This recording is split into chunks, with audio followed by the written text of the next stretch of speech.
buenas noches. Les agradezco como siempre su presencia aquí. Lo hago de manera especial por tratarse de un día especial y a una hora también un tanto intempestiva.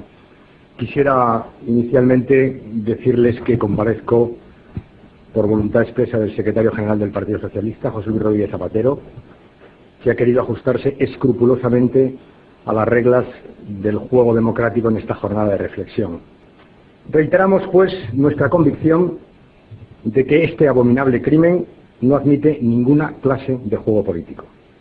Reiteramos, asimismo, nuestro compromiso de contribuir a mantener la serenidad, la unidad y la confianza de los ciudadanos en las instituciones democráticas y en la tarea de las fuerzas y de los cuerpos de la seguridad del Estado.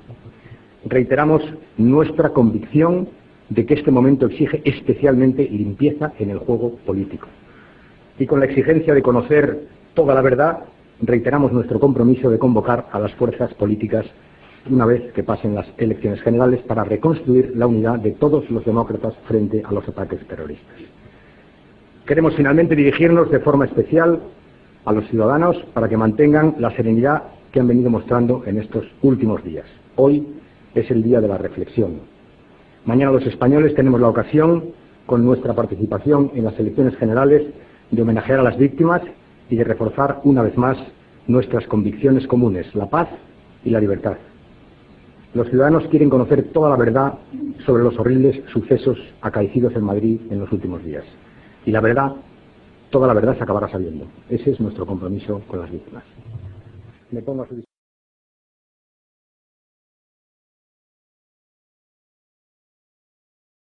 añadido que ha estado permanentemente presente lo que llamamos la teoría de la conspiración. Las dudas de implicaciones, las dudas de turbios manejos para alterar el resultado electoral han estado presentes fuera de esta sala en lo que podíamos llamar el juicio paralelo en determinados puntos mediáticos. El secretario general socialista, José Luis Rodríguez Zapatero, llama al director del Mundo, Pedro J. Ramírez, y le dice: tenemos información de que entre los muertos han aparecido 2 suicidas. A partir de ahí, el rumor se extiende a la opinión pública a través de la cadena SER.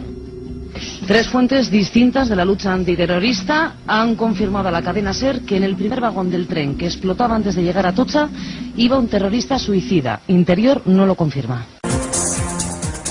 1:08, 12:08 en Canarias. Retornamos el equipo de informativos de la cadena SER para comentarles que rumores habían apuntado a la posible difusión de un comunicado por parte de la banda terrorista ETA.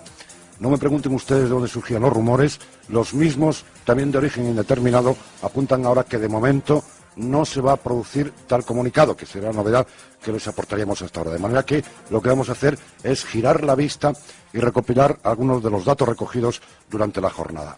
En medios de la lucha antiterrorista hemos obtenido detalles que, si bien han sido contrastados por diversas fuentes, han sido desmentidos luego por el gobierno, luego lo escucharemos. ¿Qué detalles podemos aportar con la suficiente cautela como para no aventurar que todo está suficientemente confuso? Para que aún nada se pueda descartar, Ana Terradillos. Fuentes de la lucha antiterrorista insisten en que al menos una persona se ha inmolado en uno de los vagones del tren que llegaba a Atocha. Llevaba 3 capas de ropa interior y estaba muy afeitado, algo habitual en los comandos suicidas árabes que por creencias religiosas suelen realizar esta práctica antes de inmolarse. Las mismas fuentes aseguran que a raíz de este hecho se ha decidido avisar a forenses israelíes a través de la Embajada Española en Israel. Sin embargo, Interior y fuentes judiciales que trabajan en la investigación siguen desmintiendo tajantemente la noticia, aunque trabajan con la hipótesis de Al-Qaeda. Otro dato, en la furgoneta encontrado en Alcalá de Henares se han encontrado restos de una sustancia explosiva que, aunque todavía está siendo estudiada, no es titadine, algo habitual en ETA. Además, en una de las mochilas que no ha explotado ha aparecido un teléfono móvil. No hay ningún dato médico, científico, que nos permita hablar de que existe o existía un suicida entre las víctimas. Y posteriormente, con los estudios de ADN, esa hipótesis de trabajo que alguien ha lanzado a los medios en relación con una columna, vuelvo a repetir, que está totalmente identificado por ADN, es decir, que las pruebas posteriores nos van dando la razón, Y se trata de un español y evidentemente no voy a dar más señas del mismo por respeto a su memoria y a su familia. Cuando los ciudadanos más madrugadores se levantan para empezar a vivir, en este caso el día después, muchos de ellos escuchan de nuevo cómo la cadena SER insiste y confirma la teoría de que una de las víctimas de los trenes es un suicida. Las fuentes consultadas por la SER confirman que una persona llevaba 3 capas de ropa interior y estaba muy afeitada, una práctica muy habitual entre los comandos suicidas islámicos antes de inmolarse. Las mismas fuentes aseguran que en una de las furgonetas localizadas en Alcalá se han encontrado restos de una sustancia explosiva que no es dinamita titadine, la habitualmente empleada por ETA. De hecho, el ministro del Interior, Ángel Acebes, en ningún momento aclaró la marca de la dinamita empleada en los atentados. Pero, repito, yo no di esa noticia. Es decir, se dio en el programa que yo dirigía. Lo dio una compañera de nuestra redacción, que como toda la redacción estaba por ahí apatrullando la ciudad, como diría nuestro buen amigo, y que estaba difundiendo toda la información que recibían. La periodista que dio esa información es una periodista de primer nivel, de una enorme solvencia, con fuentes siempre muy testadas y que, naturalmente, pasó el filtro natural de que era una persona a la que le otorga su confianza. A mí no me había pasado hasta hace poco que la gente por la calle, y no hay día que no me pase 3 veces, que me monte un cisco por este asunto. La calle, y no hay día que no me pase 3 veces que me monte un cisco por este asunto. Bueno, pues ¿por qué? Porque ha cuajado una idea. Ha cuajado una idea. Habrá cuajado en un porcentaje pequeño de la población, yo no sé en qué porcentaje, pero ha cuajado en algún porcentaje. Más madrileño que de fuera de Madrid, pues vale. Vale, pero ha cuajado. Que haya cuajado eso me parece una cosa lamentable. Es un deshonor para nuestra profesión y es una vergüenza. Y además que eso haya pasado alentado desde un medio de comunicación de la Conferencia Episcopal es un escándalo.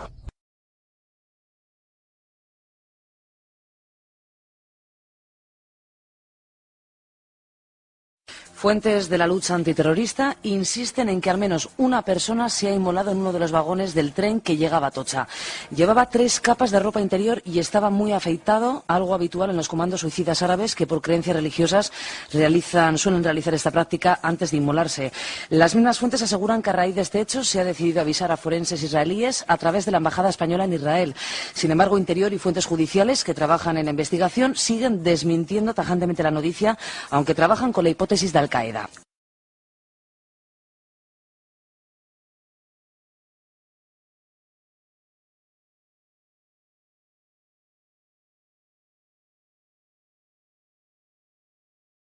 ¿Cómo es posible que ETA estuviera acabada cuando ustedes le atribuyeron el atentado más grave de la historia de Europa, que fue el atentado del 11M del 2004? Usted mismo lo dijo en la jornada de reflexión. Tengo la convicción moral de que era ETA y estaba acabada. Ni convicción ni moral. Tiene que ir concluyendo, señor Rajoy. Hubo mucha gente que lo pensaba en aquel momento. Yo me enteré de este asunto porque oí al señor Ibarretxe, presidente del gobierno vasco, en la radio. Usted dijo, sin embargo, en los medios de comunicación y estuvo llamando a todos que había 3 terroristas suicidas. Eso fue lo que hizo usted en aquellos momentos. No asumieron el resultado electoral. A usted no le ha salido en ningún momento de dentro a apoyarme. Nunca. La prueba es evidente, es que en cuanto ganamos las elecciones, tuvimos que ir a una comisión de investigación del 11M.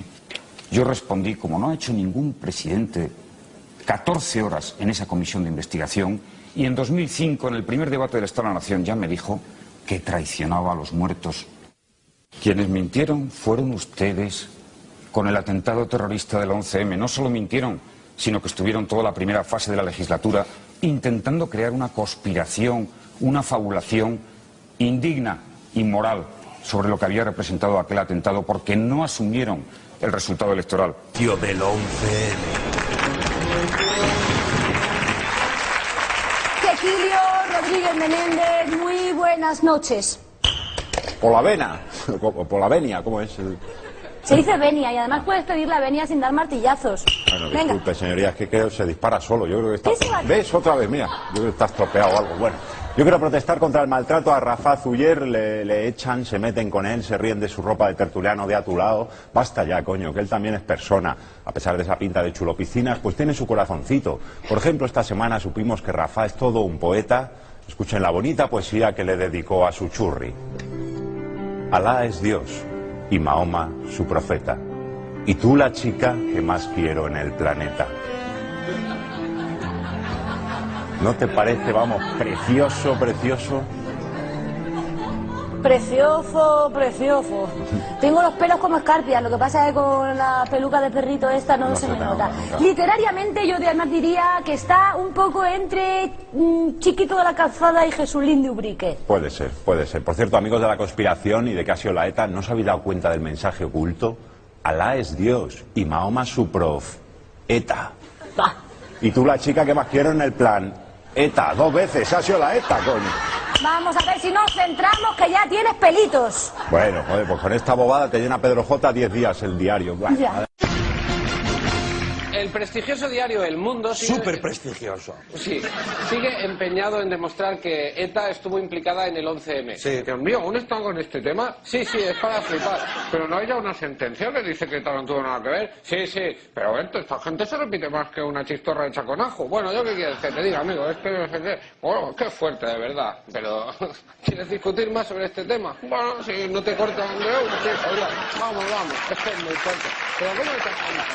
Pero... ¿Con quién hablas? Con una representación teatral de la opinión pública.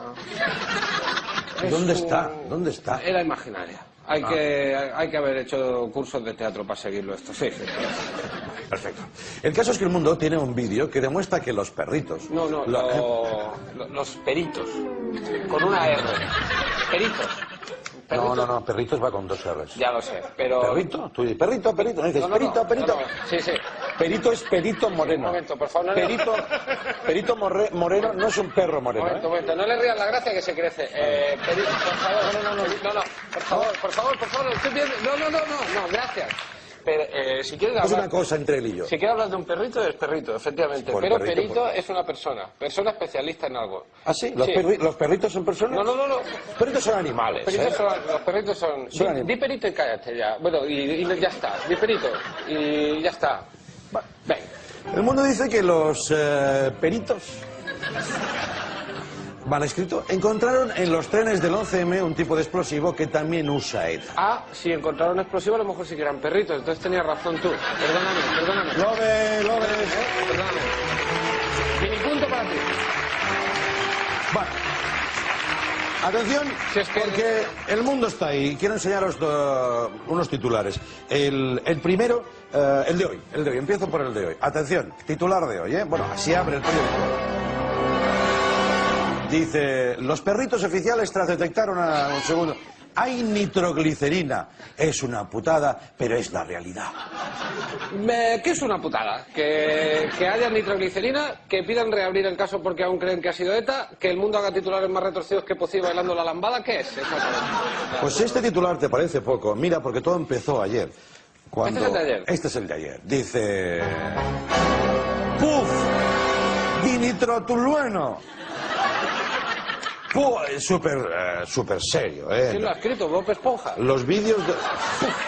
¿Qué guapo?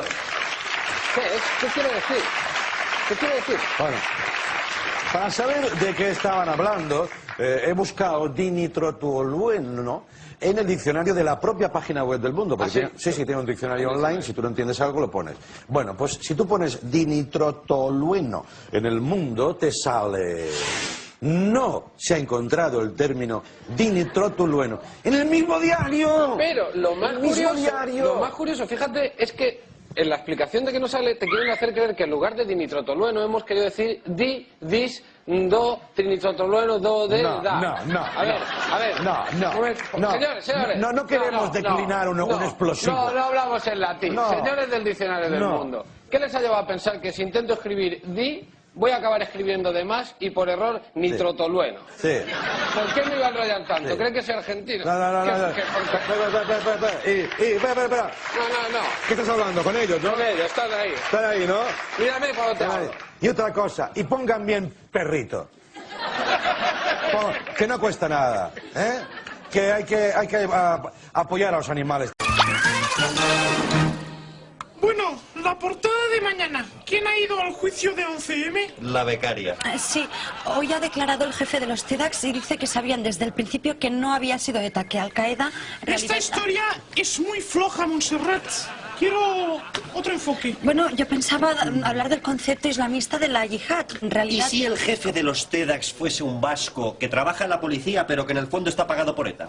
Como Matt Damon en Infiltrados. Está muy visto. ¿Y si el 11M fuera una tapadera para encubrir algo mayor? Una cortina de humo para desviar la atención, porque el plan B era atentar contra la T4. Sí, pero la T4 todavía no existía. Es una licencia, niña. Vamos a ver, seamos rigurosos, por favor. ¿Y si cambiamos la T4 por la sede de Endesa? ¡Oh! Rollo OPA, pero con lanzagranadas. Querían entrar, coger las acciones y llevárselas a Barcelona. No, a Moscú, como el oro de España que se llevó Carrillo después de lo de Paracuellos. Una conspiración entre la yihad islámica, los vascos, Putin y la Caixa, apadrinada por ZP y Carrillo. Me gusta, pero... ¿quién lo aborta? ¿Rajoy? Oye, ¿pero tú crees que Rajoy cuela como salvador de España? Como mínimo fue Aznar. Esto es lo previsible. Vamos a sorprender. ¿Y si ponemos al verbo Boadella? Aznar y Boadella en un F-18. ¡Lo veo! 5 columnas. Apuntar. El 11M podría haber sido peor. Aznar y Boadella salvan a España del desastre por culpa de la conspiración de ZP y ETA contra Endesa. Chicos, a trabajar. ¿Y en la foto, jefe? En la foto poner a Scarlett Johansson, que vende mucho.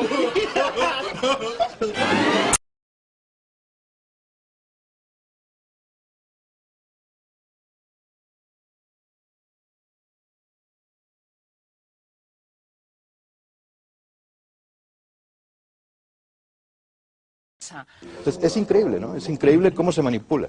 O sea, la mochila, la furgoneta... Yo de todas formas quería dejar claro una cosa. Es decir, lo que más me llena a mí de perplejidad es que ni siquiera los responsables políticos de la policía, que en 72 horas resuelve el peor atentado, las líneas generales del peor atentado de la historia de España, que esas mismas personas no defiendan ese trabajo que fue extraordinario, que no tiene precedentes en el mundo. Que no se puede comparar con el de Estados Unidos, por ejemplo, que es un estado con muchos más medios. Ni en Londres, ni lo ocurrido en Londres. Es que a mí, en fin, creo que la sociedad española tiene que estar orgulloso de la investigación que ha hecho la policía. Claro. Y los primeros jefes de estos policías que hicieron la investigación fue un señor que se llama Ángel Acebes, un señor que se llama Ignacio Astarloa y un señor que se llama José María Aznar, que eran los responsables máximos de las investigaciones en aquel momento, que naturalmente hacía la policía, los profesionales. Y a mí me llena de asombro que no se valore ese trabajo que fue extraordinario, extraordinario por donde se vea. Y los resultados de ese trabajo se han ido viendo a lo largo de todos estos años y probablemente puede ser, yo creo que sí, se va a ver con una sentencia condenatoria. Estaba usted hablando de la mochila de Vallecas, estaba hablando de la Renault Kangoo. ¿Qué otros dos argumentos más chocantes, digamos? El ácido yo bórico creo que igual. Lo más chocante, bueno, el ácido bórico es casi anecdótico, ¿no? Es absurdo cómo sea. Pero esto... para ser anecdótico se le han dedicado toneladas de papel, ¿no? Sí, pero... El 21 de septiembre de 2006, el periódico El Mundo publicaba las evidencias documentales que demostraban que un informe de la Policía Científica sobre unos análisis realizados en el marco de las investigaciones del 11M había sido falsificado. En concreto, el documento en cuestión era el del análisis de una sustancia que se encontró en casa de uno de los procesados del 11M, Hassan el-Haski, que resultó ser ácido bórico, sustancia que tiene aplicación en numerosos campos de la delincuencia, como por ejemplo el tráfico de drogas o de explosivos, ya que sirve para enmascarar olores. El informe fue mutilado para eliminar unos párrafos en los que se recordaba que en la larga historia de la lucha antiterrorista en España solo se había encontrado ácido bórico en 3 ocasiones. En el domicilio de Hassan el-Haski, en casa de un anarquista acusado de actividades terroristas y en el registro de un piso franco de ETA.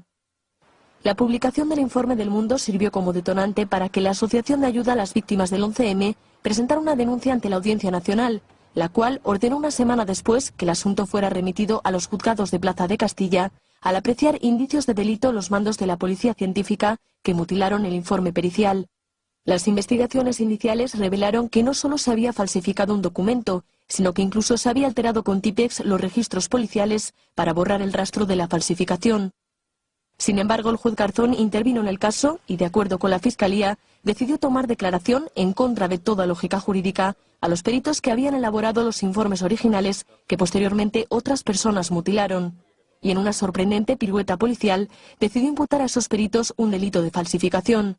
En otras palabras, en lugar de imputar a los mandos policiales que habían alterado un informe para eliminar de él una serie de párrafos, Garzón imputó un delito a quienes habían realizado el informe original. La campaña que se desató contra los 3 peritos de la policía científica, especialmente desde las páginas del País y el ABC, fue feroz.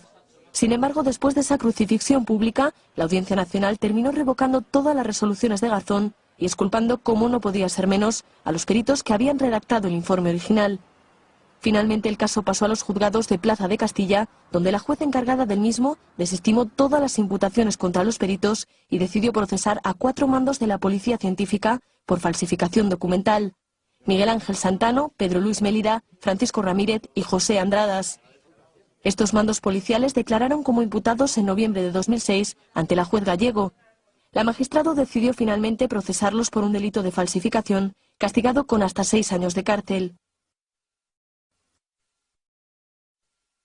Que no es la primera vez que lo habíamos hecho. Ya habíamos relacionado muchísimos hechos entre sí y jamás se nos ha puesto ninguna pega. Esta fue la única vez que en nuestra vida profesional se nos ha dicho que teníamos que eliminar esta relación.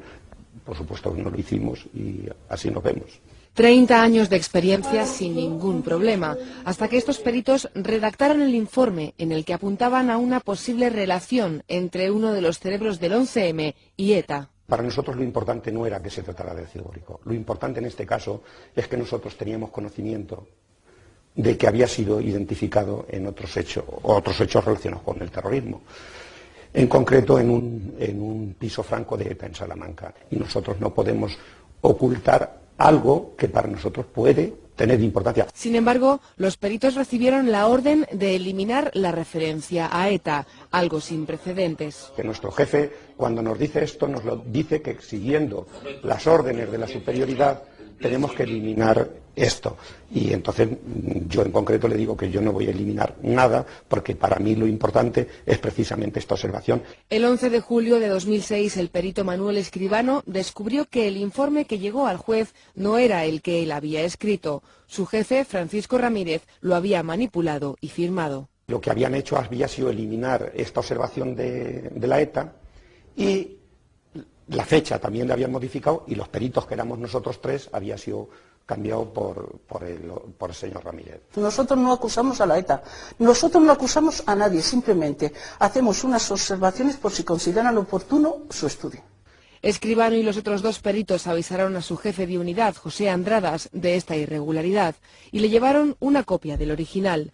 No sucedió nada, ni una pregunta, ni una investigación. Es decir, que desde el 11 de julio de 2006 que ustedes le advierten a su jefe de que el informe había sido modificado, que había una posible irregularidad, hasta el día 21 de septiembre que sale publicado en los medios de comunicación, a ustedes nadie les pregunta nada y no se inicia ninguna investigación. Ni nada.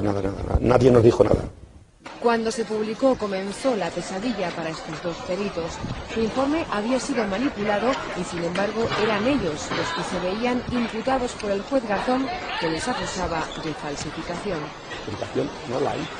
Desde el punto de vista lógico. Luego todo lo demás pueden ser hipótesis que cada uno tiene que hacerse personalmente. Yo tengo las mías, pero son tan graves que realmente públicamente no me atrevo a decirlo. Ahora la jueza Gema Gallego ha retirado la imputación contra los peritos y todo ha pasado para ellos. Entraron como testigos, pero pronto se dieron cuenta de que algo pasaba. El señor Garzón no quería saber lo que había ocurrido, sino que ya existía una predisposición, ¿no? Y quería oír unas respuestas que no se ajustaban a la realidad. Entonces, cada vez que yo no respondía a lo que él quería oír, me gritaba, ¿no? Ya eran las 2 de la madrugada. Garzón había comenzado los interrogatorios a las 5 de la tarde. La declaración más larga fue la de la perito Isabel López. Él hace que no entiende, tergiversa continuamente, pasan 2 horas, se levanta, estirándose, estoy cansado, le dicen los fiscales, y les dice, tengo que ir al servicio. Usted, mientras, apuntándome con el dedo. Usted mientras corrige las copias y las firma. Según cuenta la perito, Garzón volvió del baño con más energía y endureció el tono. Venga, que tenemos que continuar. Y ya venía en plan, digamos, vulgarmente, más flamenco. Él argumenta que el ácido bórico es una cosa muy vulgar, que él lo tiene incluso en su casa para el olor de pies. Yo le digo que dudo mucho que él tenga 1 kilo, 1,3265 gramos en su casa para el olor de pies. Cuando ya se están aproximando el final de las 4 horas, salta todo destemplado. Entonces, ustedes me han querido engañar, porque el documento 11 vuelve a la carga con el documento 11. Me han querido engañar, nos han querido engañar. Llévesela y que se la lleven y que quede aislada. Y así estuvo, retenida e incomunicada, mientras en la sala Garzón interrogaba a Escribano. Cuando le contestaba decía, y no me chille, me decía a mí que yo no chillara, y era yo el que estaba recibiendo los gritos, ¿no? Y digo, perdone señoría, que no grito, que es mi forma de hablar. Y no me llame señoría, ¿no? O sea, digo, perdone señoría, y no me vuelva a llamar señoría, perdón. A las 2 de la madrugada terminó el interrogatorio. Habían entrado como testigos y salieron como imputados, acusados de haber falsificado su propio informe. Se enfrentaban a penas de cárcel y a perder su trabajo. Gracias a la Confederación Española de Policía, que nos prestó su servicio, y allí pude observar cómo este abogado se preocupaba de nosotros y decidí que le iba a pedir que me llevase a mí también el caso, nada más. Yo me quedé que solo atinaba a decir, esto es mentira. Una pesadilla que vivieron por negarse a modificar su informe. El día que tenga que faltar a la verdad, me tendré que ir de la policía. No podré trabajar para la policía, porque si estoy para defender la verdad, ya me puede usted explicar qué pinto yo trabajar en la policía. La cúpula de la policía científica, ya absuelta, se sentó en el banquillo de los acusados por un presunto delito de falsedad documental. A principios de 2005, la policía mandó analizar una sustancia encontrada en casa de Hassan El Haski, uno de los imputados del 11M. Los 3 peritos a los que se adjudicó el caso determinaron que se trataba de ácido bórico e incluyeron, como siempre hacían, que esa misma sustancia también se había encontrado en un piso franco de ETA y a un joven antisistema que colocaba cócteles Molotov. Aquellas observaciones no implicaban que existiera ningún tipo de relación entre la banda terrorista y el 11M, pero tampoco sabían la importancia que podía tener para el caso, dado que el 95% del sumario se encontraba bajo secreto. A pesar de ello, los jefes de aquellos peritos les exigieron que eliminaran toda referencia a ETA por orden de la superioridad, y ante su negativa, uno de sus jefes, Francisco Ramírez, lo mutiló él mismo y firmó el informe como si fuera él quien hubiera realizado aquellos análisis. Ahora la Audiencia de Madrid reconoce todos estos hechos, pero considera que no son constitutivos de delito y disculpa a los acusados porque dice actuaron abducidos por la relevancia sociopolítica del caso.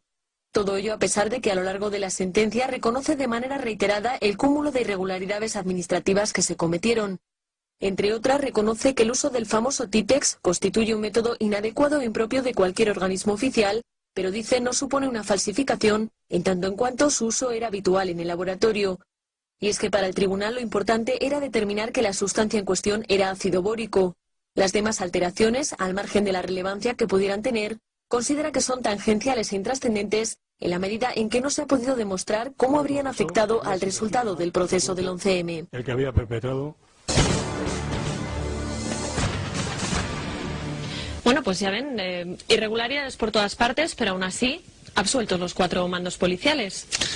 O sea, unos peritos hacen un informe, llega el mando policial, les dice que lo cambien, ellos dicen que no, meten la tijera, cambian con Tipex el registro, cambian el informe, cambian el firmante, pero todo eso para el tribunal no es delito. Y no es delito porque dice que lo que se quitó no era relevante. Pero claro, pues ahí la pregunta es, ¿Y quién eran esos mandos policiales para decidir lo que era relevante y lo que no? Porque yo pensaba que quien dirigía la investigación era el juez del Olmo. Pero claro, ahora ya me doy cuenta de que no. Debía de ser el señor Santano el que dirigía la investigación. Y a pesar de que el 95% del sumario estaba declarado secreto en el momento de mutilarse ese informe, el señor Santano debía conocer esas... Conocía todo. Nosotros no teníamos acceso, efectivamente el 95% del sumario estaba bajo secreto, pero el señor Santano lo conocía todo y sabía que aquello pues era una tontería, ¿no? ¿Y para qué íbamos a ponerlo y se iban a molestar? A lo mejor creaba confusión, decían, dice la sentencia, o sea que... Confusión, hombre, teniendo en cuenta que 4 meses antes de mutilarse ese informe, el juez del Olmo había ordenado explícitamente en un oficio que se le informara de todos los datos que relacionaran a ETA y a los islamistas, por ejemplo, en cuanto a proveedores, en cuanto a cosas, pues resulta muy curiosa esa decisión de los mandos de la Policía Científica. Pero el tribunal del caso del ácido bórico ha decidido que era irrelevante. Apenas unos minutos después de que se conociera la sentencia, Alfredo Pérez Rubalcaba, el ministro del Interior, convocaba una rueda de prensa para mostrarse, como no podía ser de otra manera, satisfecho por la absolución de los 4 mandos policiales, pero se le olvidaba un pequeño detalle, especialmente importante, máxime cuando ocupa el cargo que ocupa. ¿Cuál? Pues leerse la sentencia. Escuchen. Me alegro del contenido de la sentencia. Y me alegro porque ha acabado con la pesadilla de 4 policías honestos que se han visto involucrados en este tema por aquellos que quisieron colar a los españoles la patraña de que ETA estaba detrás del 11M. La sentencia pone las cosas en su sitio. Los 4 policías eran honestos y ETA no estaba detrás del 11M. Eso es una patraña de la cual este asunto del ácido bórico formaba parte. La sentencia se la vamos a repartir ahora. Si les parece, la están estudiando. Yo no la he visto, pero se la vamos a repartir y el secretario de Estado que la ha estudiado les hará algunos comentarios. Yo no la he visto porque acabo de llegar de un acto. Insisto, es que no me pregunte por qué no la he leído, se lo aseguro. Acabo de llegar como usted, igual ahora mismo. Bueno, yo creo que mucha gente ayer, al escuchar estas palabras de nuestro ministro del Interior, sintió verdadera vergüenza. Pero bueno, antes de responderle nosotros mismos, si les parece, vamos a escuchar al abogado de la Asociación de Ayuda a las Víctimas del 11M, que dejaba muy claro cuál era el sentir de buena parte de la sociedad. El señor Rubalcaba ha reconocido que ha hecho esas declaraciones sin haber leído la sentencia. Yo creo que si hubiera leído la sentencia no habría dicho lo que ha dicho, que se moriría de vergüenza, ¿no? Porque la sentencia lo que dice es que su comisario general de Policía Científica comete irregularidades administrativas para ocultar a una mención a ETA. Eso es lo que dice la sentencia. Dirá que no es delito, pero los hechos yo creo que son bastante vergonzosos para el Ministerio del Interior, ¿no? Y si él dice que esto demuestra que estaba ETA o que no estaba ETA, es que no ha seguido el juicio y no sabe cuál era el objeto del juicio. El objeto de este juicio no era si estaba ETA o no estaba ETA en el 11M. El objeto de este juicio era ver si una serie de policías, de mandos de la Policía Científica, habían cometido unas irregularidades al omitir una mención a ETA falsificando un informe. Se ha declarado probado que así es y eso es lo que dice la sentencia.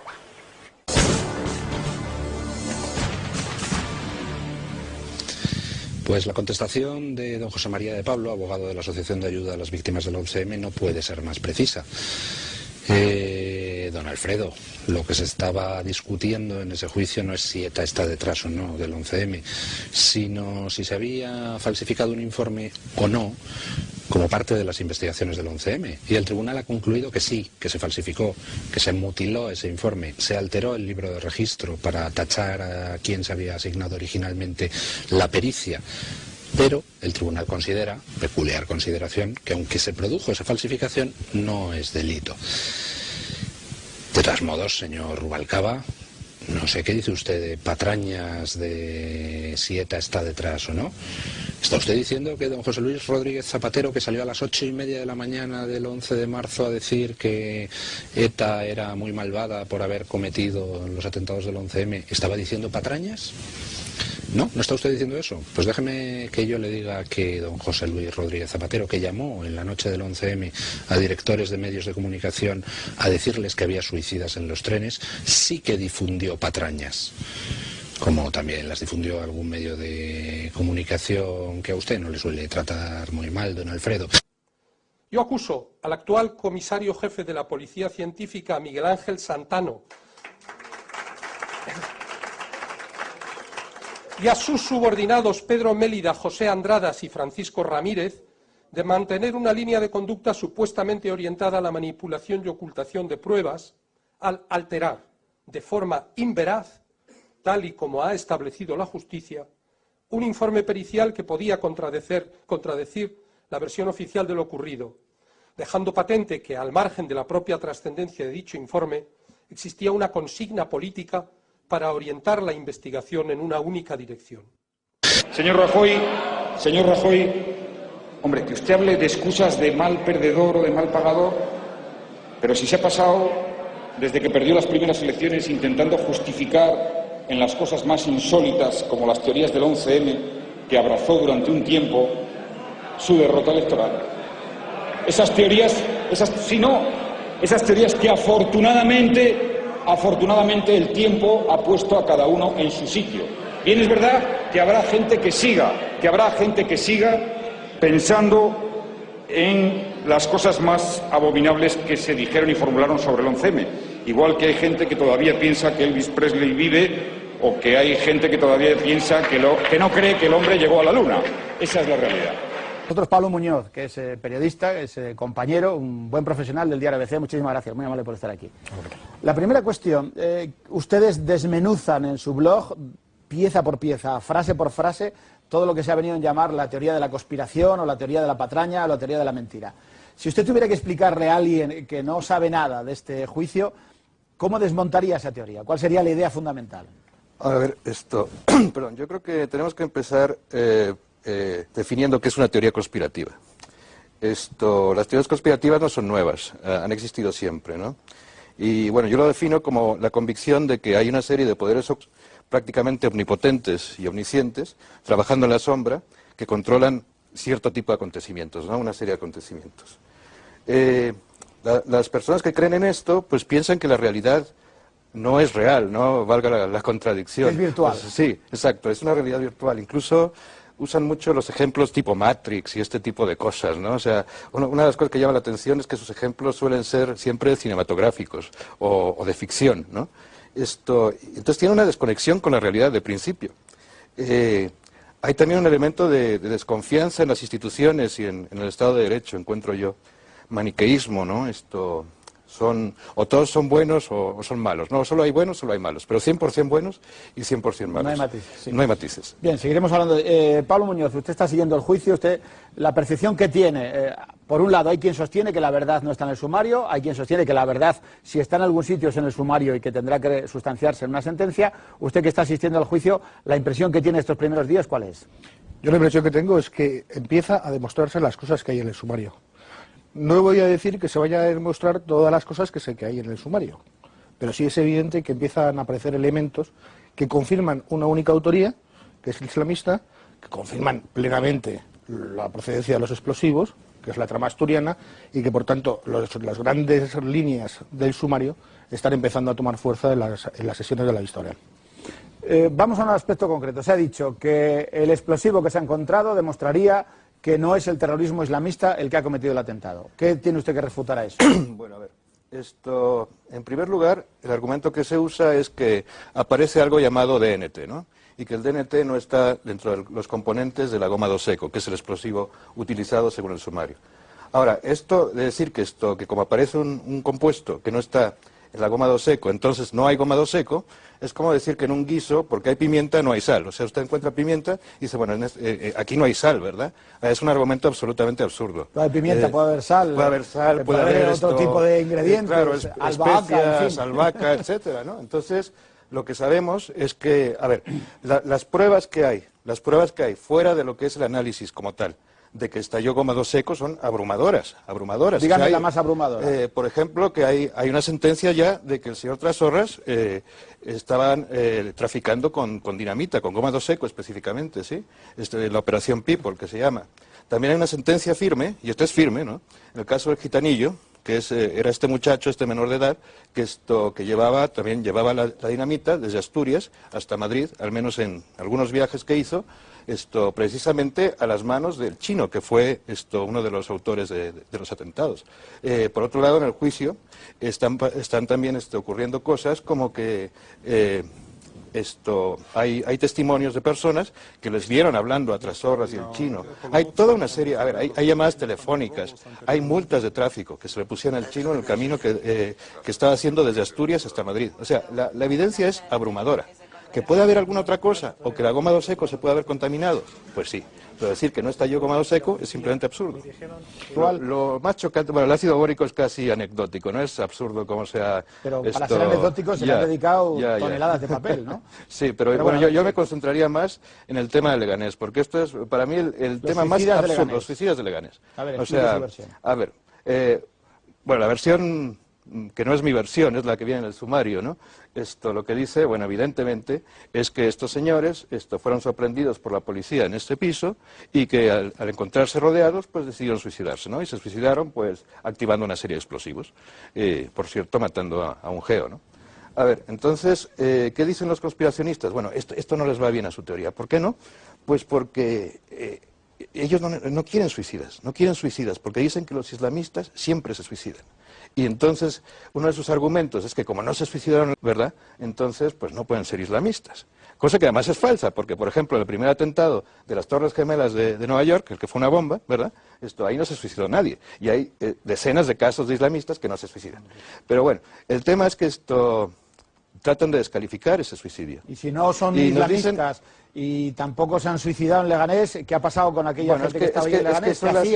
Son las teorías más absurdas, claro. A ver, se dice, por ejemplo, que ya estaban muertos y que los llevaron ahí. Y se usan argumentos como que no había sangre en las paredes. Fíjese usted, no había sangre en las paredes. Pero, ¿han visto una fotografía de cómo quedó ese sitio? Es que no había paredes. Es uno de los puntos más oscuros de este caso. Un piso que tras la explosión nos mostraría unas paredes blancas sin rastro de sangre. ¿Cómo va a haber sangre en las paredes? Claro, hemos visto últimamente hasta las fotografías de cómo quedaron los cuerpos. Sí, exactamente. Ya, pero, Pablo, los periodistas podemos equivocarnos, no somos infalibles, bueno, salvo algunos, pero lo normal es que no seamos infalibles, podemos meter la pata, cometer errores y rectificamos. Pero, ¿cómo se puede gestionar dentro de la profesión la gente que miente deliberadamente, claramente, y dice, por ejemplo, que esos cuerpos estaban muertos, no se sabe dónde ni cuándo, y que se introducen allí en el piso y siguen luego escribiendo? ¿Cómo es esto? Mira, nosotros en el periódico hemos decidido que vamos a dar las noticias que están contrastadas. Nada más, porque no podemos ir más allá. No creo que en un tema de estos un periódico esté para especular. España ha contemplado con desdén, con la mayor abstención de nuestra historia, el referéndum de la Constitución Europea. Y ha sido así en parte porque en los medios no ha habido un debate lo bastante plural. Si queremos pasión, necesitamos controversia. Y el futuro no es halagüeño.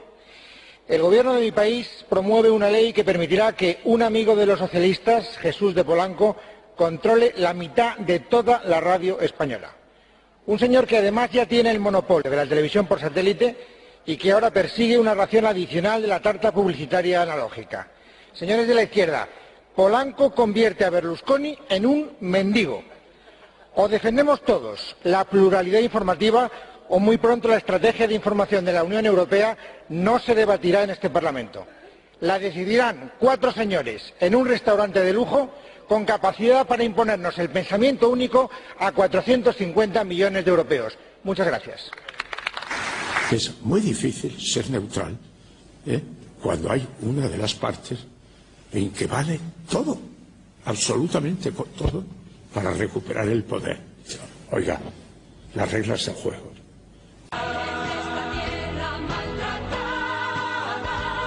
Tiene que abrir sus ventanas, el pueblo miente la nueva vida. Y para que se hay que cambiar.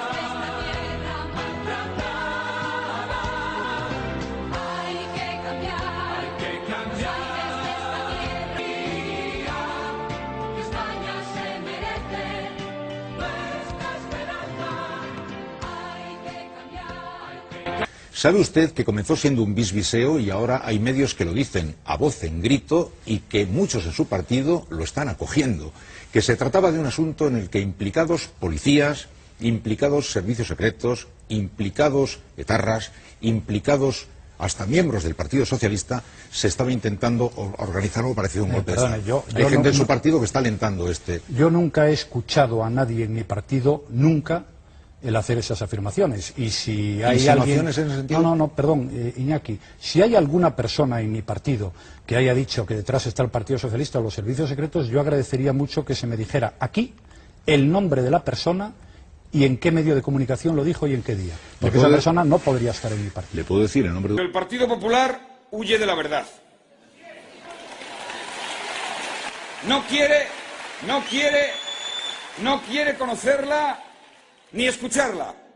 Yo nunca he escuchado a nadie en mi partido, nunca, el hacer esas afirmaciones. Y si hay alguna persona en mi partido que haya dicho que detrás está el Partido Socialista o los servicios secretos, yo agradecería mucho que se me dijera aquí el nombre de la persona y en qué medio de comunicación lo dijo y en qué día. Porque esa persona no podría estar en mi partido. Rajoy lo sabe, pero sencillamente intenta engañar a los españoles. No tengo ningún interés en saber nada de algo que a mí en estos momentos no me corresponde en mi acción política. Y perdona que esa es la respuesta. Yo en este sentido y en ese terreno sé lo que sé y no sé más de lo que le digo. Pero hasta el más desinformado de los ciudadanos sabe que el laboratorio de los TEDx no determinó la identidad del explosivo. Es normal. Usted ha vivido la investigación de decenas y decenas de atentados. Es normal que la policía le diga componentes de la dinamita. Es normal que la policía no diga ha sido este explosivo o ha sido este. Pero en el partido político, señor director del Mundo, hay personas encargadas, supongo, y que hagan el seguimiento de este tema. Yo estoy en la Unión Europea. Yo en estos momentos diré, la posición será mía en este tema, la del Partido Popular. Y yo no tengo por qué, en esta cuestión, de pronto, aparecer como una persona que dé una opinión sobre temas que yo no he seguido. Pues entonces y que confío nos en ahorramos el debate y nos diga usted sencillamente que no quiere hablar de este asunto. No, exacto. Es el Ayuntamiento de Marbella gobernado por el PP. Efectivamente. O sea, le ha impuesto una multa un ayuntamiento del PP a unos señores por repartir en mano folletos con información sobre el 11M. Asada, ¿qué hay detrás de los atentados del 11 de marzo para que el Partido Socialista, el gobierno del Partido Socialista, la Fiscalía General del Estado hayan intentado durante 4 años tapar el tema a toda costa? Y ahora el Partido Popular, o mejor dicho, la actual cúpula dirigente del Partido Popular, se sume a esos intentos de pasar página con el 11M. ¿Qué hay detrás para que todos se pongan de acuerdo en eso? Y este lunes el diario El País publicaba una entrevista con Alberto Ruiz Gallardón, el alcalde de Madrid, en la que decía, atención, que la instrucción del 11M fue ejemplar. Hombre, yo creo que... El Partido Popular huye de la verdad. Ha dicho que el Partido Socialista está detrás de esto o los servicios secretos de seguridad. No lo ha dicho nadie en mi partido político. Señor Rajoy, yo no le puedo aceptar eso, Iñaki, lo siento. De acuerdo, yo entiendo que no lo puedo Muchas aceptar. gracias pero usted por entenderá que en la frontera de todo esto están paseándose con absoluta naturalidad muchos en su partido. No lo acepto. No lo puedo aceptar, Iñaki. Que la verdad siempre se abre camino en democracia. La sentencia dice, y el Supremo lo ha confirmado, quién cometió el atentado y cómo lo hizo. Creo, por tanto, que ha llegado el momento, no desde luego de pasar página, porque nunca se puede pasar página por las víctimas y sus familias, pero sí deberíamos poner fin a las especulaciones. Se ha juzgado, se ha condenado y los responsables están en la cárcel. Que es fundamental que desde los gobiernos respetemos la verdad.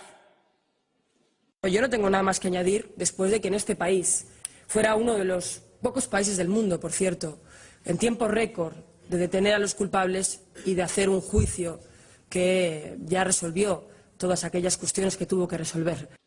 Hay que huir de la mentira. Que el 11M fue un atentado de terroristas islamistas. Rajoy lo sabe, pero sencillamente intenta engañar a los españoles.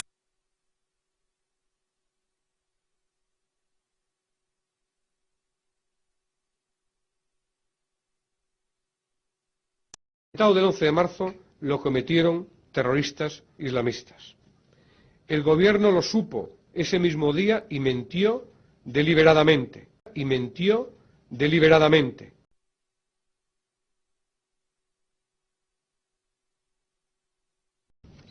El gobierno del PP, por lo tanto, mintió a sabiendas entre el 11 y el 14 de marzo del año 2004.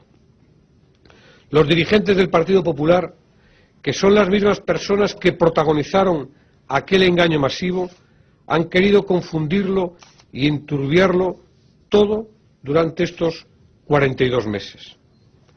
No es cierto que hayan apoyado la investigación, la han obstaculizado y la han intentado retrasar y desacreditar.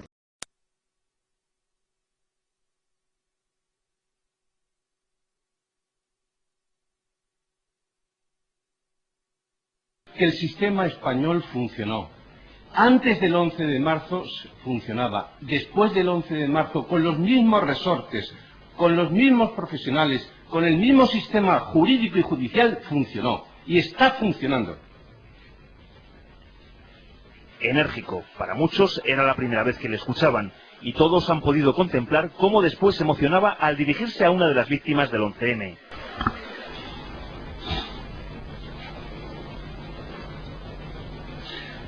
Laura, la justicia va a dar respuesta a muchas cosas. De eso no te quepa duda. No nosotros individualmente. La suma de todos lo va a conseguir. Por ti y por todos los que han sufrido. Fiel a los 10 minutos que le habían concedido de tiempo, no ha consentido que su turno durara más que el de los demás. El juez terminaba su discurso volviéndose a emocionar. Laura, mucho ánimo. Los ciudadanos españoles se merecen un gobierno que no les mienta. Un gobierno que les diga siempre la verdad. Estamos ante un atentado yihadista.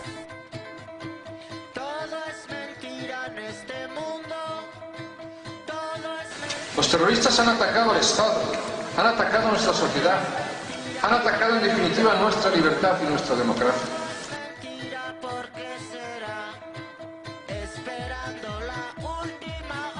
Del atentado más grave de nuestra historia. Un atentado provocado por el terrorismo internacional.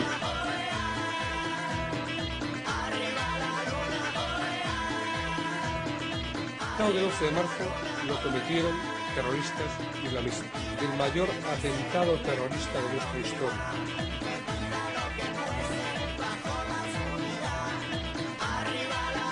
Fueron solo los islamistas. La Audiencia Nacional establece la verdad judicial de los atentados del 11M.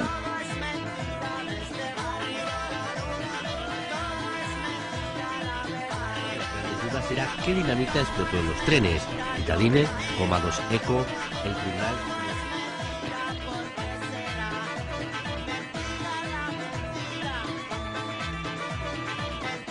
Se han encontrado brutalmente confrontados con la muerte y el sufrimiento. Un escenario de pesadilla se ha apoderado de todos los hogares españoles para mostrar la cara más cruel y asesina del terrorismo.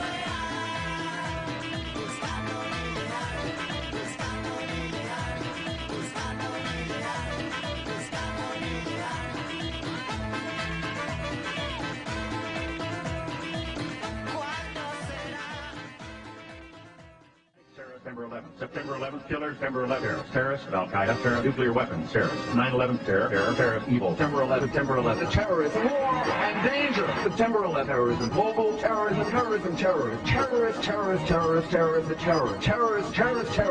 September 11th, global terrorism, terrorism, September 11th, world terrorism, terrorism, September 11th, global terrorism, September the 11th, terror, weapons of mass destruction, September the 11th, terror.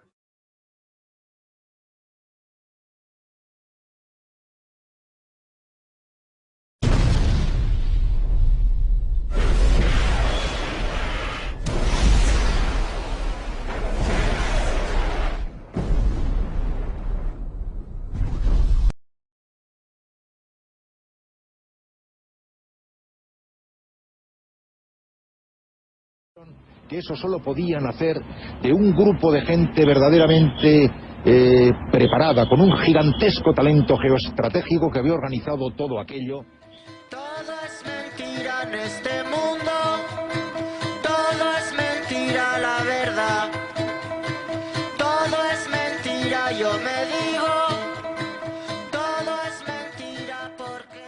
Los ciudadanos quieren conocer toda la verdad sobre los horribles sucesos acaecidos en Madrid en los últimos días. Y la verdad, toda la verdad se acabará sabiendo. Y la verdad, toda la verdad se acabará sabiendo. Ese es nuestro compromiso con las víctimas. Es una chapuza detrás de otra. Es imposible que alguien que organice un atentado de este tipo para cambiar unas elecciones haga tantas chapuzas juntas. Es decir, habría alguna huella de alguien. Habría un vídeo de una cámara que les ha cogido mientras iban a Asturias. Había un pub en Asturias donde se ve al chino con el otro. Habría habría algo, pero es que no hay nada. ¿Sabes por qué no hay nada? Porque van improvisando los culpables. Ellos durante el primer mes no saben quién van a ser los culpables, hasta la semana en que aparecen.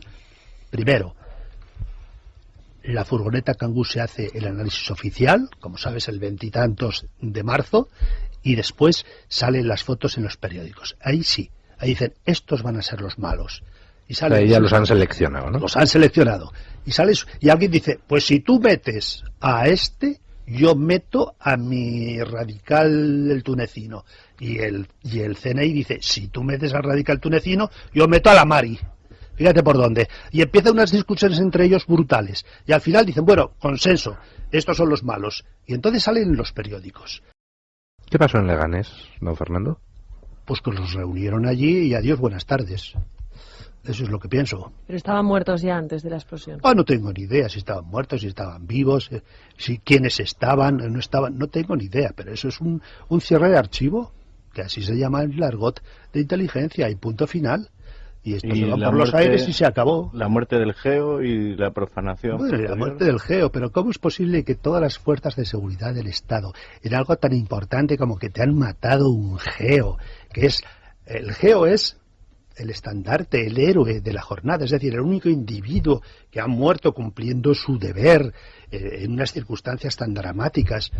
La tumba, la profana, la llevan, primero sabían dónde estaba la tumba, cosa que es bastante asombroso. A mí me ha costado enormemente encontrar el garaje de esta casa, imagínate encontrar la tumba en ese cementerio. Bueno, entonces la profana y tal, y las fuerzas de seguridad dicen, no descansaremos hasta dar con estos individuos. Adiós, buenas tardes, hasta hoy. Anda, fíjate, parece, anda que no dejaron pruebas, o sea, dejaron palas, dejaron seguramente huellas, dejaron rastros genéticos, dejaron de todo. Pues no hemos sido capaces de hablar ni del tema. Si tu teoría es esa, sí, y es cierta, ¿cómo puede ser que el gobierno quiera ocultar con tanto celo la verdad del 11M sin ni siquiera, o sea, ya no te digo ocultarla, es que el gobierno quiere ocultarla, pero no creo que solo sea por la manipulación posterior? Vamos a ver, el gobierno actual y el anterior, pausa valorativa, los dos han fabricado esta mentira. El gobierno actual y el anterior. ¿Ha quedado claro? O sea, no el PSOE, no, el PSOE y el PP. Han fabricado esta mentira. La sociedad se la ha creído, no te digo mayoritariamente, cada vez menos, según dicen que ahora el 95% creen que no saben todo lo que pasó, pero se la han creído fundamentalmente. Nadie la va a desmontar. ¿Por qué creen ellos que hay que fabricarla y tapar la verdad? Pues porque la verdad es muy complicada.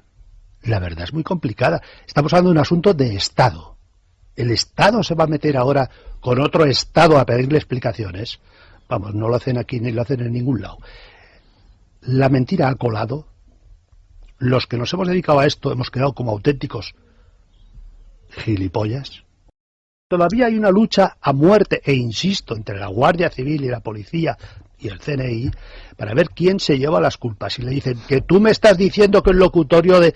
Pero oye, pero si el locutorio lo tenéis plagado de cámaras y de micrófonos. ¿Os acordáis de Cacho y aquel primer artículo que escribió tan magnífico? Dice, pero si lo tenéis plagado de micrófonos, ¿qué me estás contando? ¿Y tú? ¿Pero qué me dice el tunecino si le estáis siguiendo y tenéis todas las conversaciones grabadas? Y empiezan a echarse la culpa unos a otros porque no les cuadra. Y cuando a mí me viene la Guardia Civil y me dice, es mentira lo de las papeles de los cartuchos de Leganés, es mentira. Nosotros no nos lo hemos creído y están mintiendo por algún motivo. Eso me dice a mí la Guardia Civil. Y hay un coronel de la Guardia Civil muy importante de Estado Mayor, que lo tengo por aquí, que a mí me reúne en un bar de Las Rozas y me dice, todo esto que te están contando es una filfa. Todo. Y empiezan a decirme, están todos fichados, todos están controlados. Tienen cámaras en todos esos sitios que habéis citado. Tienen mucha gente en el Leganés. Es un piso trampa.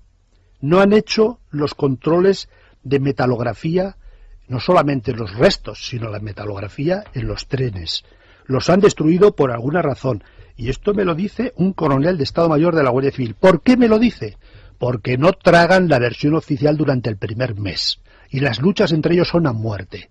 Y la UCO, con ese chico brasileño tan famoso, que ahora va diciendo otras cositas, está buscando a los verdaderos culpables entre unos y otros. Y hay un recelo monstruoso entre ellos. Y se espían. En una comisaría ya nadie habla, porque se han puesto micrófonos dentro, se controlan los teléfonos, y unos y otros no saben con quién están, y no saben a qué grupo quedarse, hasta que el 2 de junio más o menos, alguien muy superior a ellos les dice, está bien, hasta aquí hemos llegado, la versión es esta y punto final.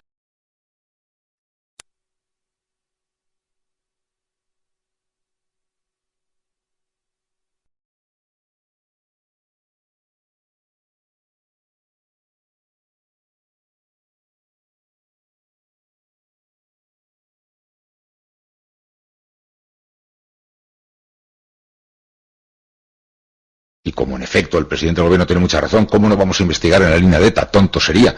Todos creíamos que era ETA. Ayer todo el programa que hicimos aquí, en toda la primera parte del programa, hasta que se tuvo el conocimiento de la tarde, giraba en torno a eso, porque es natural, el presidente tiene razón. ¿Cómo no va a investigar en torno a ETA? Todos creíamos que era ETA. Es absolutamente natural.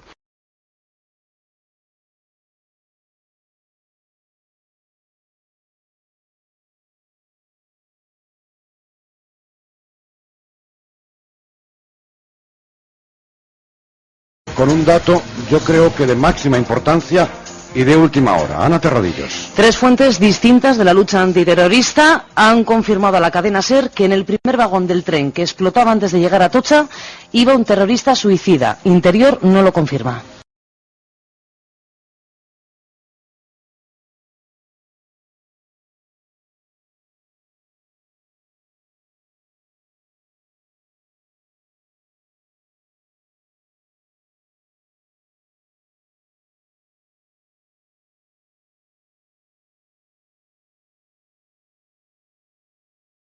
No hay ningún dato médico, científico, que nos permita hablar de que existe o existía un suicida entre las víctimas.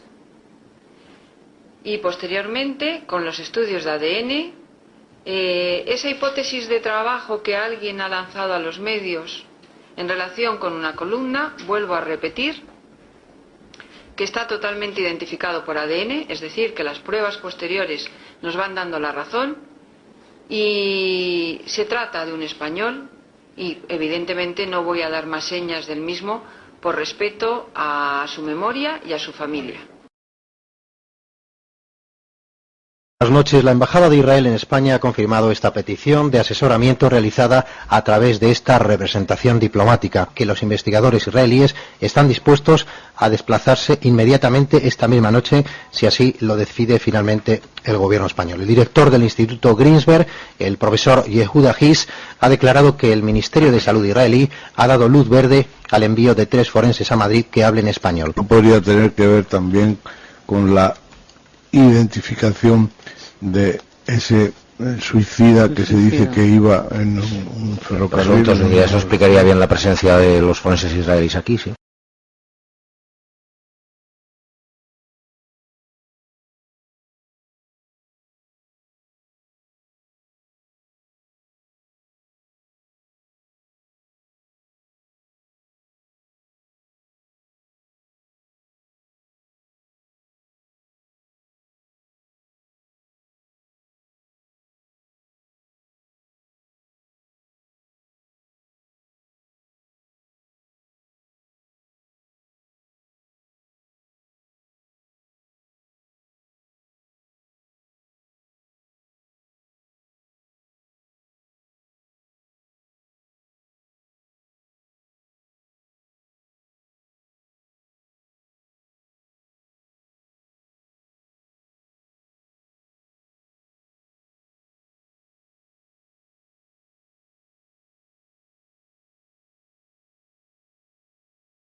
pero no nos confirman ni la composición del artefacto ni el origen de sus componentes. Sin embargo, las otras fuentes consultadas aseguran que ya todo parece indicar que no se trata de los componentes utilizados por ETA y apuestan, sostienen, sería quizá el término más adecuado, que pueda ser otro grupo terrorista vinculado con el extremismo islámico. Nos dicen que Al-Qaeda.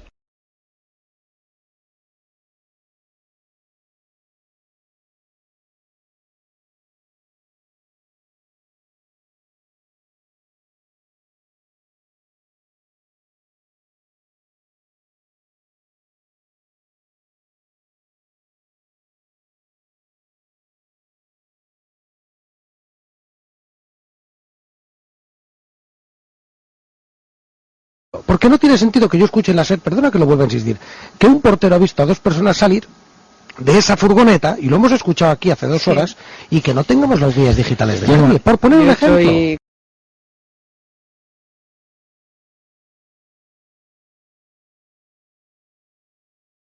En un televisor y nos había parecido exactamente lo que ha sido, a Piqué enfrentándose a los manifestantes. Muy enfadado además, sí.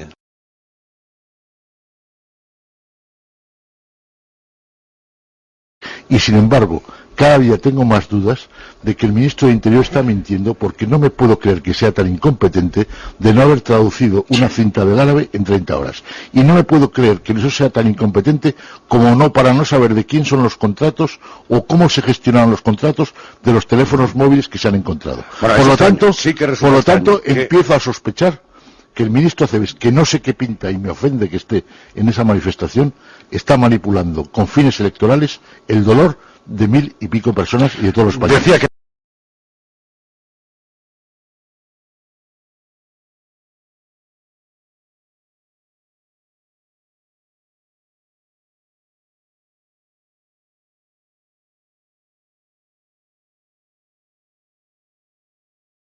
La circular, a la que ha tenido acceso la cadena SER, fue remitida desde el Ministerio de Asuntos Exteriores poco después de las 5 de la tarde.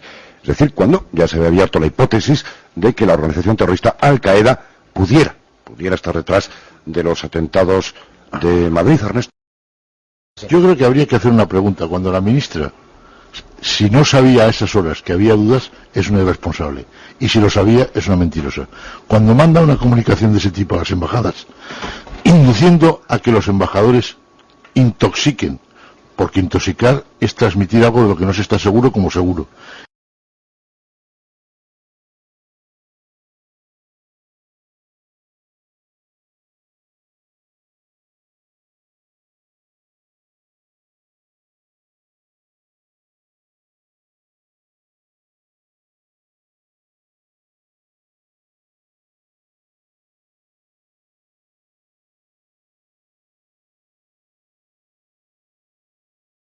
Han pasado 2 años y medio desde el 11 de septiembre de 2001 hasta el 11 de marzo de 2004. 2 años y medio y en concreto 911 días. Y alguien nos decía, ¿no les llama a ustedes la atención? Porque en el mundo anglosajón las fechas se ponen día primero, mes después, ¿no? 9 del 11. 911. Yo no sé si algún periódico norteamericano, algún medio, ha hecho alguna elucubración sobre estas cábalas. Alguno comentaba, también he escuchado antes en televisión, que además 911 aquí es el número de la policía, es un número que se identifica como fuerza de seguridad del Estado, digamos, ¿no? Quizá también pueda tener entre esas cábalas algún tipo de interpretación. De las casualidades que se daban, el que hiciera exactamente 2 años y medio exactamente del 11 de septiembre, son cosas también que llevan a pensar a que no se puede descartar esa pista, como hizo el ministro Acebes en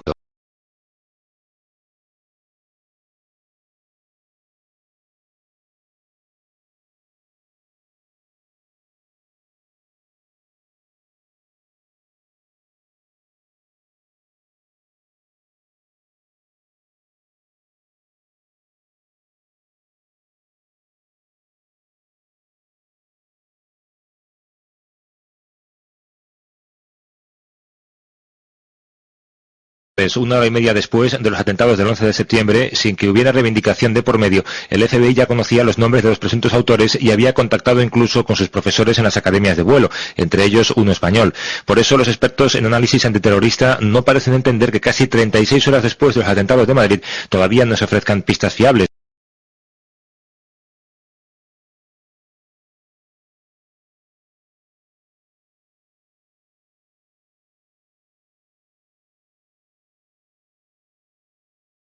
ejemplo, antes hemos hablado con este policía municipal y nos ha dicho algo muy importante, esa mochila, el material lo tenían desde primera hora de la mañana.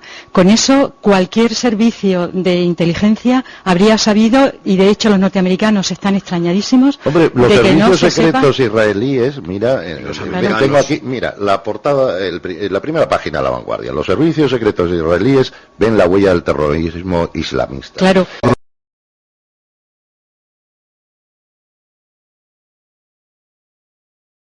Que es que los servicios norteamericanos e israelíes, que no son sospechosos de gran izquierdismo, los servicios israelíes y norteamericanos han dicho bastante claramente que hay muchísimas pistas que apuntan a Al-Qaeda. Eso lo han dicho siempre fuera de España. Aquí apenas atisbos, apenas nociones. ¿Por qué? Porque el PP de alguna manera, no lo ha dicho, pero de alguna manera se está sobreentendiendo que bueno, para su discurso es mucho mejor que sea ETA.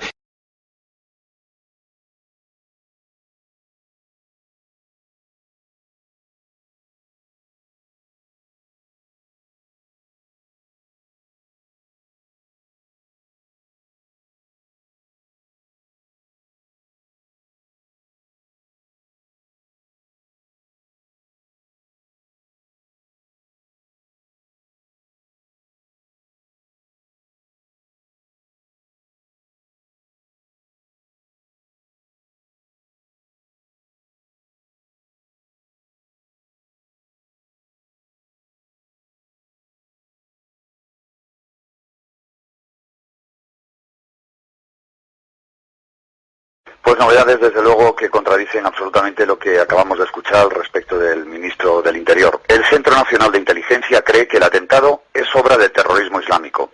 Fuentes del CNI han confirmado a esta redacción que todos sus agentes trabajan ya al 99% de posibilidades de que nos encontramos ante un atentado de corte radical islamista cometido por un grupo numeroso, entre 10 o 15 individuos, que pueden estar ya fuera del país y que colocaron las mochilas e inmediatamente después huyeron. Estas fuentes aseguran que desde el jueves advirtieron al Ministerio del Interior que la hipótesis de ETA era muy vaga y que el islamismo radical podría ser el autor. Después de descubrir la mochila bomba, ya no tienen dudas. No es ETA, son terroristas islámicos.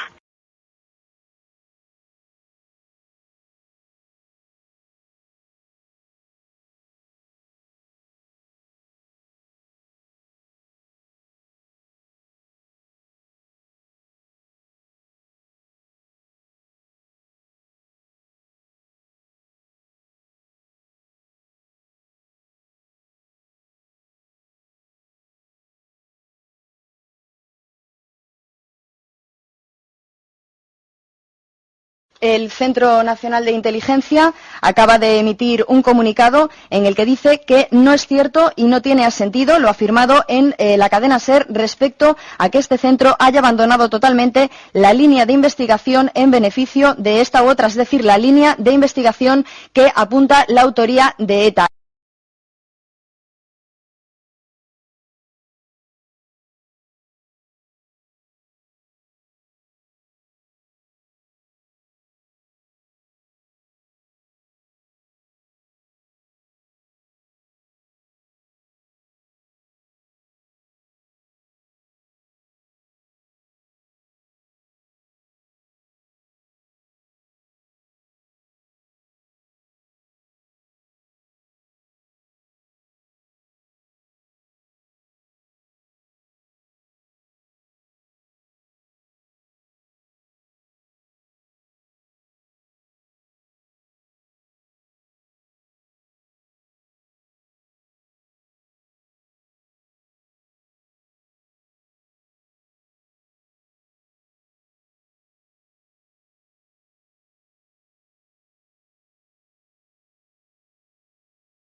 es en el 3 de abril, en el suceso del 3 de abril, cuando descubrimos que efectivamente personas que estaban enmarcadas en esas diferentes líneas coinciden todas en lo que básicamente pudo ser la célula o el grupo autor fundamental de los atentados.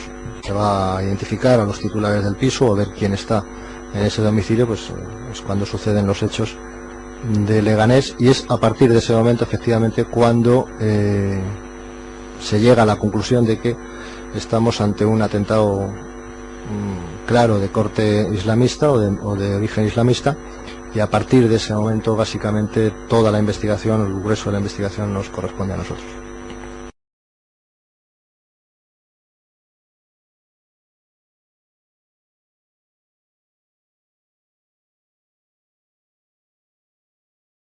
Además, la policía cuenta ya con una evidencia absolutamente relevante sobre la procedencia y origen de la cinta cassette encontrada en la furgoneta de Alcalá de Henares. Según fuentes conocedoras de esta pesquisa, la cinta tiene su origen en Egipto. Fue probablemente comprada en su capital y trasladada hasta España por alguno de los integrantes del comando que actuó en Madrid. Las fuentes consultadas confirman con este nuevo dato la evidencia de que los atentados fueron diseñados y perpetrados por elementos radicales islámicos y no por ETA.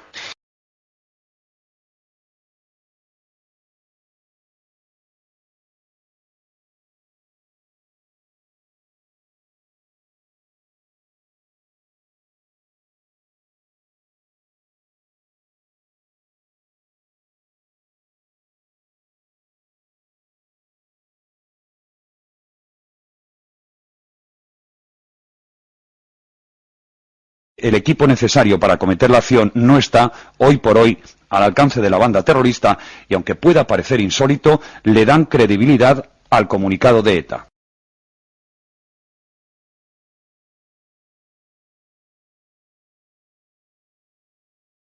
A mí casi me matan en enero del año 2001 con un teléfono móvil adosado a una bomba en el cementerio de Zarauz. Y ese método en Europa solo lo usaba ETA, quiero decírtelo.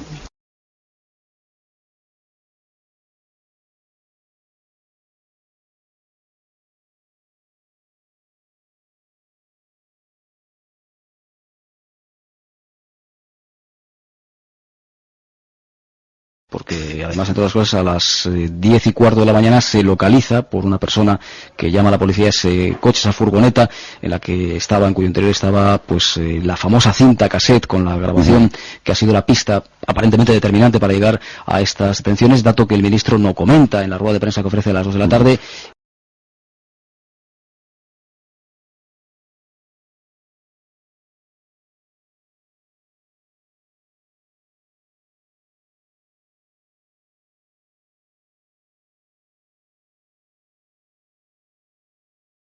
Sin duda, la policía, después de estas detenciones, no duda que va a haber más, que van a ir en cadena. Hay algunos detenidos, algunas personas que están siendo interrogadas en Barcelona.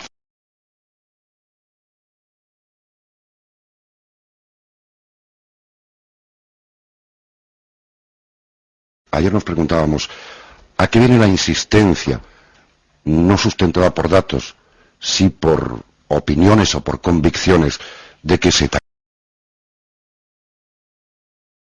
de ETA se han desarticulado 2 intentos de matanzas masivas por la cantidad de material que transportaban? El otro día la furgoneta encontrada en Cuenca, la desarticulada en el País Vasco cuando pretendían introducirla en los días de Navidad en la estación de Chamartín. Luego intento de esta banda para sembrar el terror de nuevo en Madrid y hacerlo por esa cantidad de explosivos de manera masiva. Había todo, por lo tanto, todo es posible. Y es que tampoco dijo nada el ministro Cebes de una cuestión que a mí me parece clave desde el primer momento, y es la famosa furgoneta. Claro. Es decir, la furgoneta se localiza a las 10:15 de la mañana por una persona que llama a la policía y le dice, oiga, hay una furgoneta, tal. Llegan los agentes especialistas, registran el vehículo, encuentran algo en su interior, están, digamos, mirando lo que puede haber dentro, y están hasta las 2:15 de la tarde. A las 2:15 se la lleva a la grúa. El ministro comparece después de las 2. No hace ninguna mención, ninguna, vamos, yo vi la rueda de prensa, la transmitimos en directo, ninguna mención a la existencia de la furgoneta. El ministro supo eso 2 horas después de haberse encontrado. Así, mi propia fuente, que ya consulté antes ayer hice algún comentario al respecto, aunque en tono menor, me dijo que el Ministerio del Interior fue informado antes de las 12 de la mañana de la existencia de la furgoneta, que la furgoneta contenía material relacionado con las explosiones.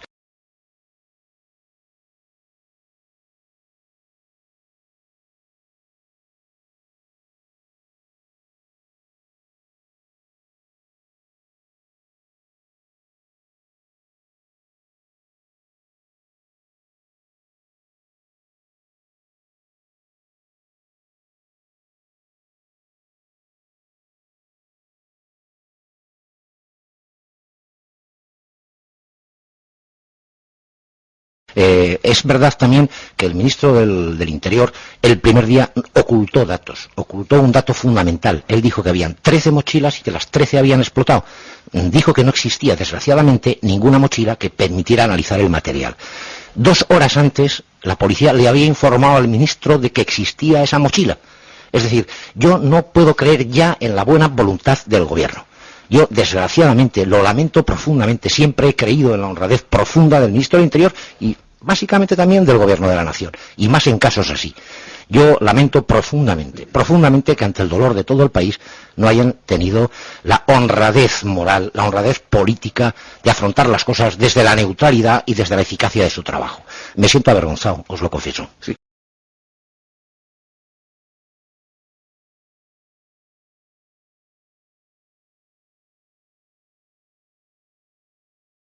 La mochila fue descubierta a las 3 de la mañana. Fue llevada a la comisaría del Puente Vallecas como un objeto más dentro del desastre ocurrido en Madrid.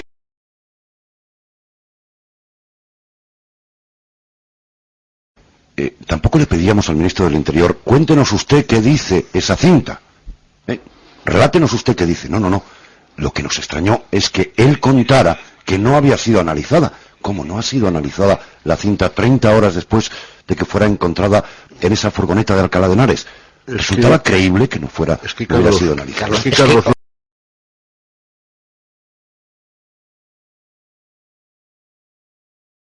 La traducción la teníamos desde el primer día, cuando les dije que eran versos coránicos y que a continuación eran la explicación de esos versos para el que se ha iniciado, o sea, con fines de la enseñanza, era porque lo habían comunicado así a las fuerzas y cuerpos de seguridad los traductores de árabe.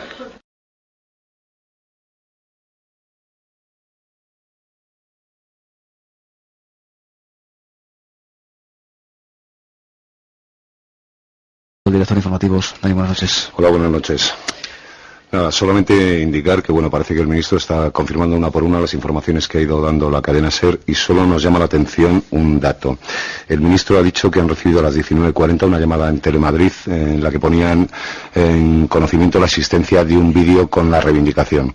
Los servicios informativos de la cadena SER esta mañana tenían ya noticias de la existencia de un vídeo en el que se podía contener la reivindicación.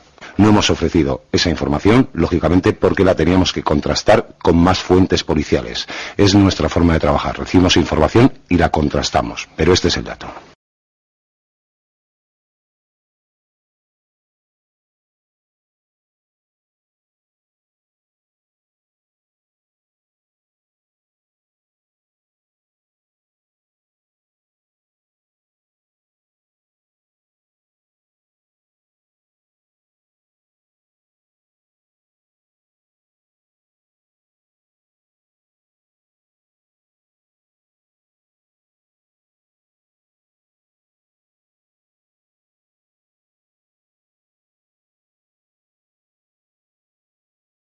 En el coche encontrado junto a una de las estaciones, el coche de Alcalá de Henares, había 2 cintas en su interior. Una puesta en el cassette, que es la que contenía los versos coránicos, y otra cinta que estaba, diremos, en la repisa, porque ese coche no tiene guantera. Pero ahí había una segunda cinta que conocíamos su existencia, pero de la que no hemos venido informando a los oyentes hasta conocer verdaderamente si tenía algo grabado dentro de interés, dato que todavía no teníamos absolutamente contrastado. Por tanto, hemos decidido esperar a no dar esta información hasta que tuviéramos la certeza de que tendría algo de contenido informativo o relevante para la investigación.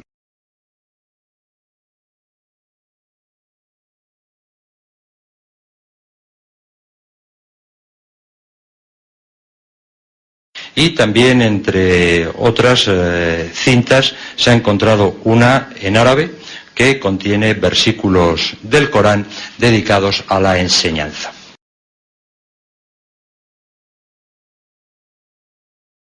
El gobierno de José María Aznar ha utilizado todos los medios de comunicación públicos y todos los medios privados cercanos ideológicamente al gobierno para tratar de mantener durante 3 días como única tesis la autoría de ETA en los brutales atentados del jueves en Madrid.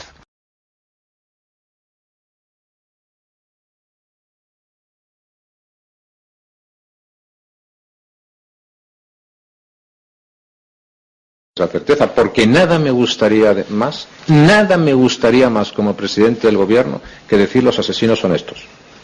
Nada me gustaría más. Y ponernos a disposición de la justicia. Cuando lo podamos decir, lo diremos.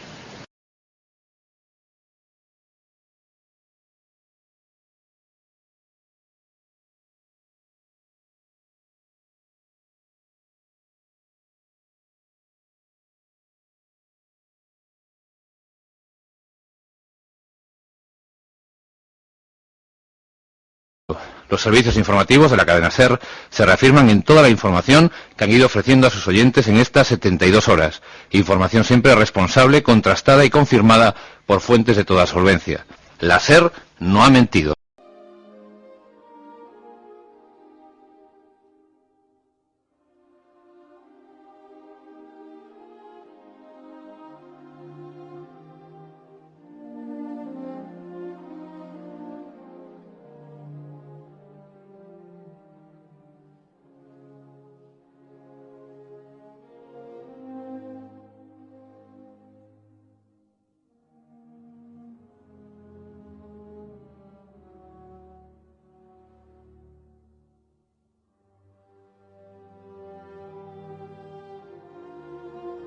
Fuentes de la lucha antiterrorista han apuntado a esta cadena de emisoras la posibilidad de que al menos un terrorista suicida se haya inmolado en uno de los trenes.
Mi hija, por ejemplo, ya nunca se sentará en mi mesa a cenar conmigo, no se sentará a comer, no tendré nietos suyos, mientras que otros que están tapando esto les están dando medallas pensionadas, les están ayudando a que tengan cargos públicos, incluso en el extranjero, y les estén ascendiendo. Esto tiene que entenderlo toda España y tienen que saber que nos tienen que ayudar. No pedimos nada fuera de lugar, estamos pidiendo justicia, y la justicia es saber quién mató a los nuestros y quién dejó heridos a tantísimas familias el día 11 de marzo. ¿Por qué y para qué?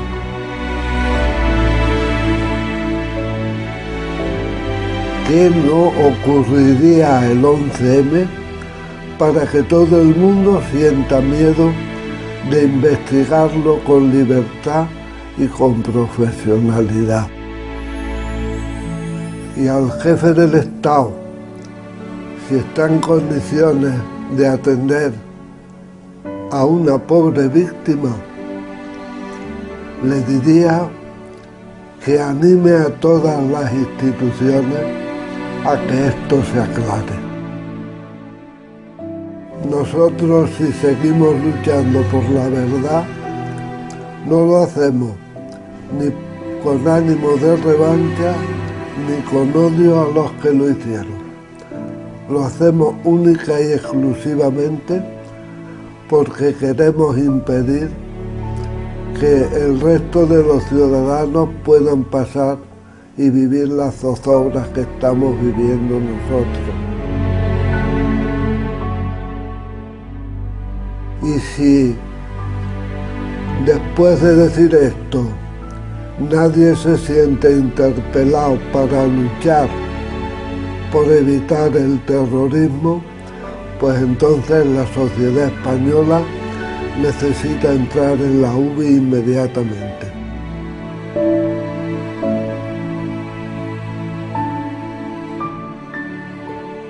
España, ¿sigues dormida? España, por Dios, despierta, que han pasado 7 años desde la terrible fecha. Levántate de una vez de tu larguísima siesta, despabilate y sacúdete el letargo y la pereza. Fue en aquel 11 de marzo por la mañana, ¿recuerdas? Cuando estallaron las bombas y todo se dio la vuelta. No hagas como que no fue. No finjas que no te acuerdas. No eludas la realidad. No soslayes la tragedia. No intentes el disimulo. No te encierres en la amnesia.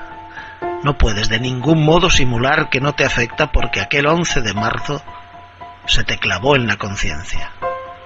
¿Qué pasa? ¿Sigues dormida? España, por Dios, despierta. Acuérdate de los muertos por decenas y decenas. Acuérdate de la gente con las heridas abiertas vagando por los andenes, llorando lágrimas secas y un espantoso silencio cuajándosele en las venas. No te acepto que me digas que ya casi no te acuerdas. Y es que tienes que acordarte, porque la gente era nuestra, que éramos nosotros mismos. ¿O acaso no te das cuenta? ¿Qué pasa? ¿Sigues dormida? España, por Dios, despierta. Mira a la cara a las víctimas y diles que las recuerdas, y escúchalas y acompáñalas, y levántate con ellas y empápate de sus lágrimas, porque no te son ajenas. Y si hay que saber quién fue, atrévete y que se sepa, que ya está bien de mentiras, de infamias y de vilezas, que ya está bien de pisar sobre las cloacas fétidas, que ya está bien de tener empantanada la mierda, pero aún sigues dormida. España, por Dios, despierta.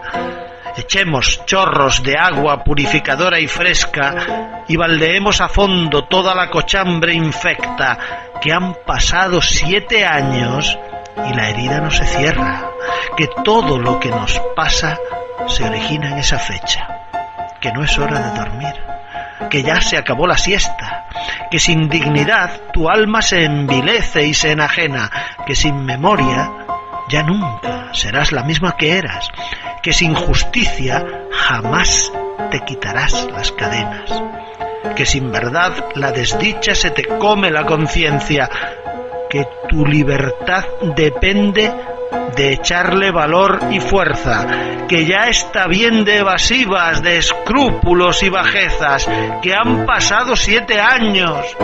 España, por Dios, despierta.